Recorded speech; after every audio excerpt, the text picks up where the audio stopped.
Chapitre 13. Les enfants d'Israël firent encore ce qui déplaît à l'Éternel, et l'Éternel les livra entre les mains des Philistins, pendant 40 ans.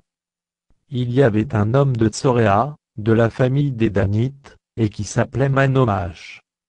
Sa femme était stérile, et n'enfantait pas.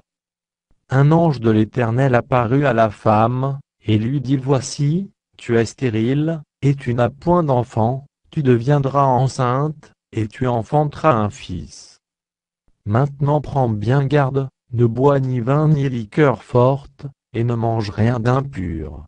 Car tu vas devenir enceinte et tu enfanteras un fils. Le rasoir ne passera point sur sa tête, parce que cet enfant sera consacré à Dieu dès le ventre de sa mère, et ce sera lui qui commencera à délivrer Israël de la main des Philistins. La femme alla dire à son mari: Un homme de Dieu est venu vers moi, et il avait l'aspect d'un ange de Dieu, un aspect redoutable.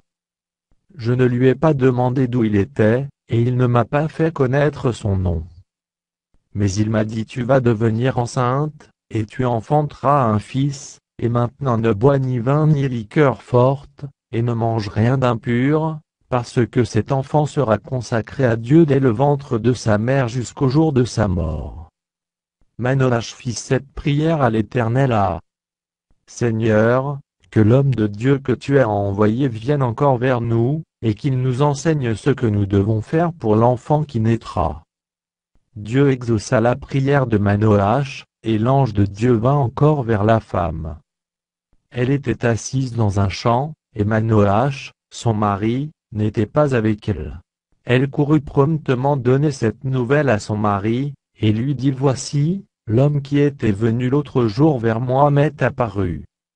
Manoach se leva, suivit sa femme, alla vers l'homme, et lui dit: Est-ce toi qui as parlé à cette femme? Il répondit: C'est moi. Manoach dit: Maintenant, si ta parole s'accomplit, que faudra-t-il observer à l'égard de l'enfant, et qu'y aura-t-il à faire? L'ange de l'Éternel répondit à Manoach: La femme s'abstiendra de tout ce que je lui ai dit.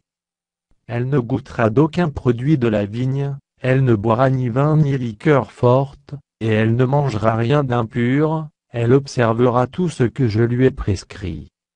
Manoach dit à l'ange de l'Éternel: Permets-nous de te retenir, et de t'apprêter un chevreau.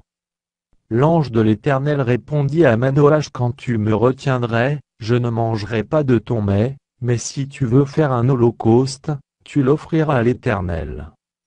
Manoach ne savait point que ce fût un ange de l'Éternel. Et Manoach dit à l'ange de l'Éternel: Quel est ton nom, afin que nous te rendions gloire, quand ta parole s'accomplira?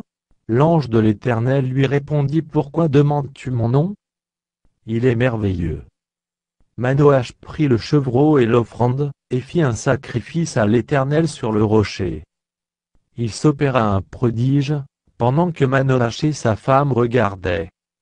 Comme la flamme montait de dessus l'autel vers le ciel, l'ange de l'Éternel monta dans la flamme de l'autel. À cette vue, Manoach et sa femme tombèrent la face contre terre.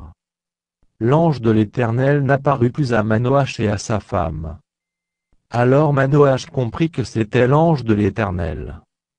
Et il dit à sa femme: Nous allons mourir, car nous avons vu Dieu.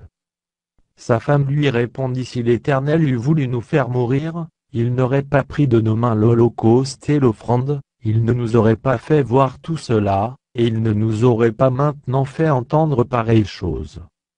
La femme enfanta un fils, et lui donna le nom de Samson. L'enfant grandit, et l'Éternel le bénit. Et l'esprit de l'Éternel commença à l'agiter à Machanédan, entre Tsoréa et Eshtaol.